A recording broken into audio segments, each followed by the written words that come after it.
Spectre. It's a load of crap. There aren't any human specters. Right? No hitting the colonists, even if the Thorian makes them fire on us. That's what the gas grenades are for. You got it, Commander. Let's do this. I won't!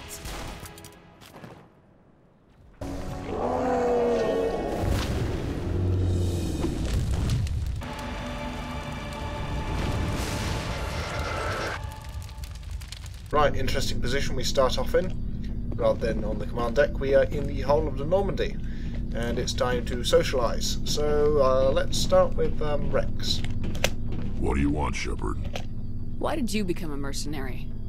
Lots of reasons. Such as? Such as, I needed to get out of our system. I needed to eat. I needed to survive. Why not stay and help your people? I tried to help. That's why I had to leave. What happened? I was betrayed. I was head of a small tribe. We were trying to restore order after the war, but the other tribes were against us. They followed Jared, one of the few warlords who survived the war with the Turians. But he was old, and so were his ideas. He wanted to continue the war. He wanted us to fight. Turians, Solarians, each other. It didn't matter who, as long as we were fighting. What did you want? I just wanted Jared to shut up, to stop his ranting. I wanted him to stop leading the tribes astray. But he couldn't understand how much things had changed. We didn't have the numbers to go to war.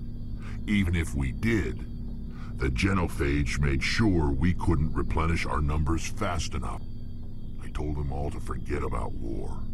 We needed to focus on breeding, at least for one generation.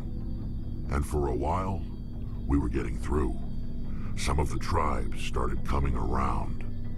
I take it the warlord didn't appreciate that. No, he didn't. He arranged a crush with the tribes, a meeting on neutral ground. He wanted to talk.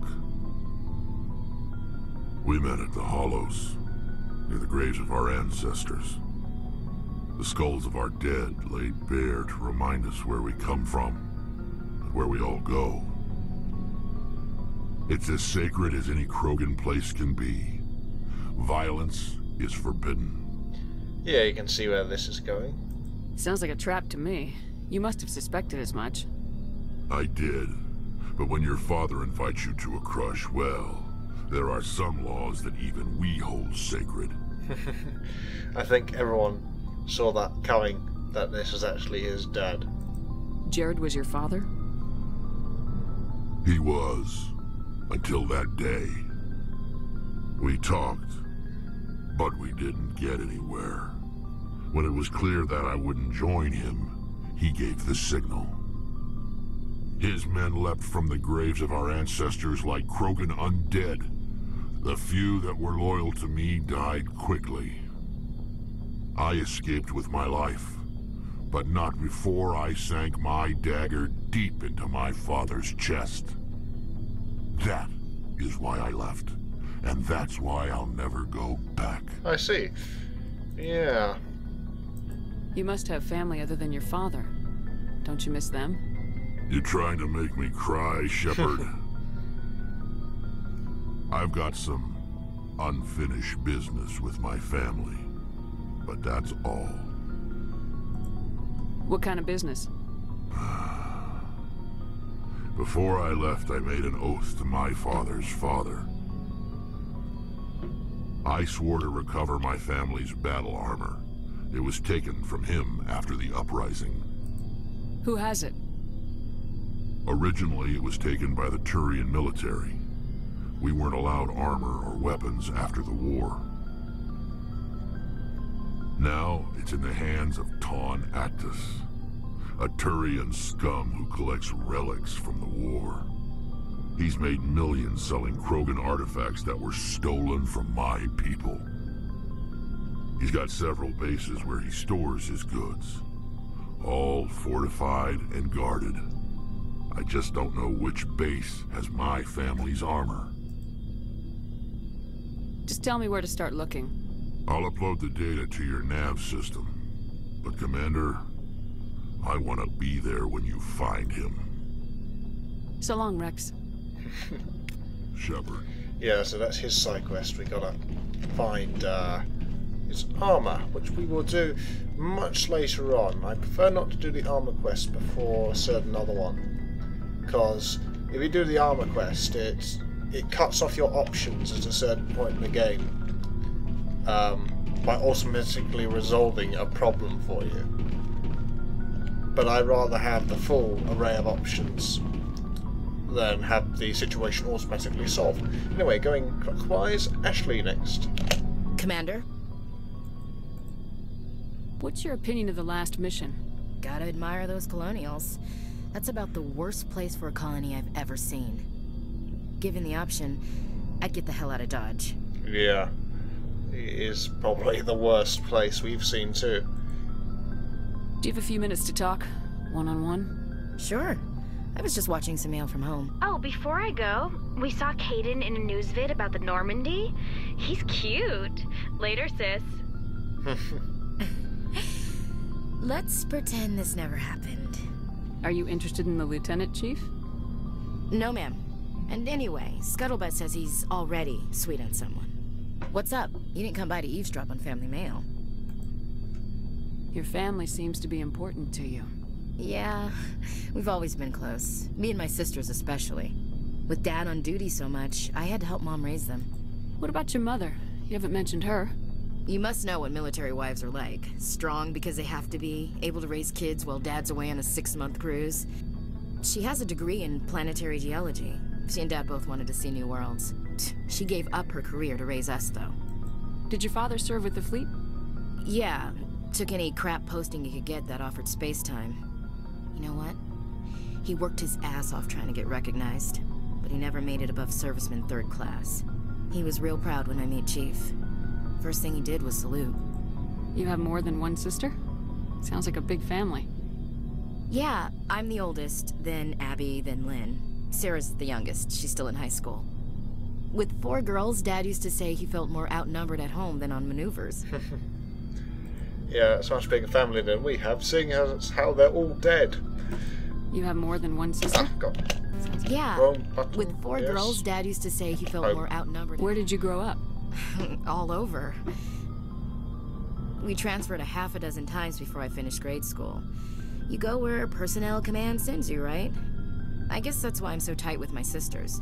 We'd have to leave all our friends every 2 or 3 years. Yes, charming. No. After helping raise them, your sisters still talk to you? Amazing. Things were tense between Sarah and me for a while. Then we bonded. Sounds like your father wasn't around much. Wasn't your family stationed near him? Dad always wanted to serve in space, but he wanted us to have real ground under our feet. He'd say, space is beautiful, but you can't raise a family there. I cannot rest from travel. I will drink life to the lees. All times I've enjoyed greatly, have suffered greatly, both with those that loved me and alone. For always roaming with a hungry heart, much have I seen and known, cities of men and manners, climates, councils, governments. What's this crap? Bored now. No. So, poetry. Yeah. Actually, I wonder what the difference between these two is. You read poetry, yeah. I never thought I'd hear you reciting poetry. Just because I can drill you between the eyes at 100 meters doesn't mean I can't like sensitive stuff. Just don't spread it around. Ulysses was my dad's favorite poem. Every time he shipped out, he recorded me reading it.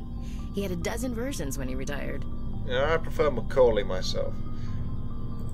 Does he still like it? I sure hope so. I read it to his grave every time I go home. Oh. Dad passed on a few years back. He's probably still watching, though. Watching from the afterlife. Yeah, sure he is. Yeah, this is the only chance we really get to comment on any kind of metaphysical belief we might hold. Let's be polite. You mean from wherever we go after death? Dead on, Skipper. He's with God now. That's not a problem with you, is it? That I believe in God? Are you a fanatic? Yeah, it's an interesting thing that religion is now the minority in Mass Effect after 2 centuries. Because at the moment, I would say, religion is growing in strength socially. The faithful, as they were, are breeding at a more rapid rate, and plus religions are growing in the East and the rest of the world as they tail off in the West. Except for America, I'm not sure of the situation there. But it's always been an interesting case study. Anyway, yeah, not my place to judge. Your beliefs are your business. I'm your commanding officer, not your moral compass. I appreciate that, Skipper. I should get back to my duties. Didn't mean to take up so much of your time. Dismissed, Chief. Ma'am? Okay, no quest. Don't think there's any quests for the human squad mates, but still interesting to get some backstory. Commander, good to see you. You've been with C-Sec a while. Have you seen much action? Well, not as much as you, but yeah, I've seen some interesting things. I bet you have. Anything in particular that stands out? I remember this Solarian geneticist I was sent to investigate. That case was a bit disturbing. What happened? Why were you investigating him? I was tasked with tracking black market trade on the Citadel. Most of it harmless, nothing I needed to pursue. But during the course of my investigation, I noticed an increase in the trade of body parts, organs mostly. We usually get a few of those, but not the numbers I was seeing. We weren't sure if there was a new black market lab or if some freak was harvesting organs from citizens. Yeah. You've seen this before on the Citadel? Every so often, some lab sells unwanted parts through the black market, but they're not as bad as the Psychos. I remember this one L-Corps diplomat we caught in my first year on the job. He was hacking people up and selling their organs. Had the station in a bit of a panic. But this case wasn't that clear-cut. Turns out there was more going on than we first realized. Pretty crazy to think of an L-Corps serial killer. He must have had people working for him. So how did you figure out what was happening? First, we got a hold of a sample and ran DNA tests. The weird thing was, the match led us to a Turian who was still alive and was very convinced he'd never lost his liver. After a bit of digging, I discovered this Turian worked briefly for Dr. Salion, the geneticist. So I went to his lab hoping to find evidence of cloned organ development, but there was nothing. No Solarian hearts, no Turian livers, not one Krogan testicle. You're kidding, right? Why would anyone want Krogan testicles? Some Krogan believe that testicle transplants can increase their virility, counteract the effects of the genophage.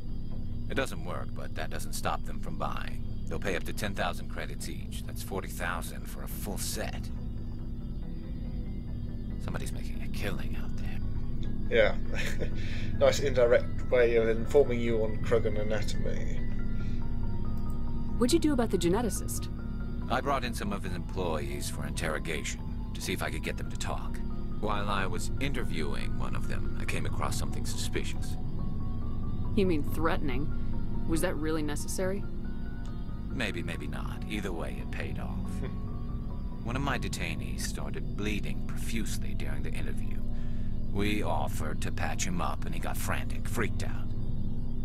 I ordered a full exam to find out what was going on. Our medics found incisions all over his body, some of them fresh. That was our big break. These people weren't just Dr. Salion's employees. They were test tubes. Walking, living test tubes. Interesting, no. It's kind of sick, but let's keep our head about this. He was growing parts inside these people? Exactly. He cloned their organs right inside their own bodies. Then he harvested them and sold them off. Most of the victims were poor. He'd pay them each a small percentage of the sales, but only if the organs were good. Sometimes an organ wouldn't grow properly, so he'd just leave it in them. Most of them were a mess, but only on the inside, hidden so nobody could see it. I hope he got what he deserved. That's the worst part. We never caught him. Why not? What the hell happened? He ran, blew his lab, grabbed some of his employees, and headed for the nearest space dock. By the time I found out, his ship was already leaving. He threatened to kill his hostages if we tried to stop him. But you went after him anyway, right? I ordered Citadel Defense to shoot him down, but CSEC headquarters countermanded my order. They were worried about the hostages, worried about civilian casualties if the ship was destroyed so close to the Citadel. I told them those hostages were dead anyway. They just used them to make more organs, but they wouldn't listen. No wonder you hated it there. Those idiots just let him fly away.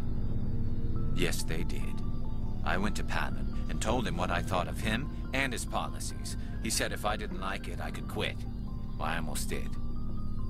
All they had to do was disable that ship, stop him from running. Maybe the hostages die, maybe they don't, but at least we stopped the bastard responsible for it all. Yeah, we agree with Garrus's assessment here from how he tells it, of course, is his perspective. But, yeah, I don't think the best life awaits those hostages anyway if Salian got away. And likelihood of civilian casualties, I think, is very much dependent on how well trained the Citadel defense operators are. And I'd imagine they're fairly well trained. They could avoid collateral damage. A few casualties is a small price to pay to stop someone like that. Yeah, exactly. I mean, those hostages might be wishing they'd died by now anyway. Just wish I could have stopped him. That's all.